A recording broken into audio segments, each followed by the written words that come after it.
भजना मतलब आपके भगवत गीता का कोई श्लोक याद कर लो और रट लो। अब उसके बाद उसको बार बार गाते रहो तो गाते रहे एक पॉइंट ऐसा आएगा कि आपके दिमाग में ये आएगा कि यार ये ऐसा क्यों है। फिर उसके बाद आप विचार करोगे इसका मतलब क्या हुआ, फिर उसके बाद मतलब समझोगे, फिर उसके बाद उसको मतलब को समझने के बाद कि ये इस पॉइंट पे क्यों है, अब इसके बारे में आप डीप डाइव करोगे, विच इज कॉल्ड मनन। तो पहले आपने भजा बार बार गाते रहे, एक टाइम पे आपको ऐसा लगा, सोचा आपने इसके बारे में ये आखिर है क्या, इसके बारे में विचार करते हैं ये क्यों है, इसका मतलब क्या है। मतलब आपने विचार किया और समझ लिया अच्छा इसका ये मतलब है, लेकिन ये इस जगह पे है क्यों और ये बोला क्यों गया है, आप उसके अंदर डीप डाइव कर रहे हो, मतलब आप उसका मनन करने जा रहे हो। तो अब उसमें आप ये सोच रहे हो कि इसका यूज क्या है। तो जब डीप डाइव किया तो आपको यूज पता चल गया। अब यूज पता चल गया उसके बाद यूज करना है ना भाई।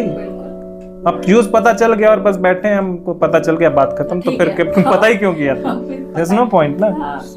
एग्जांपल ये है कि हम एक दुकान चला रहे हैं, दुकान में कस्टमर आया, कस्टमर ने कुछ सामान लिया, उसका हमने बिल बनाया, सोचा इसका कितना पैसा होगा, कैलकुलेट किया, मनन किया कि कौन सी चीज में कितना प्रॉफिट रखना चाहिए, वो रखा, प्रॉफिट रख के जोड़ लिया। अब हम सामने वाले को बता ही नहीं रहे कितने पैसे व्हाट इज द यूज। सही बात है। जब आप बता ही नहीं रहे तो आपके चिंतन मनन का कोई फायदा ही नहीं हुआ।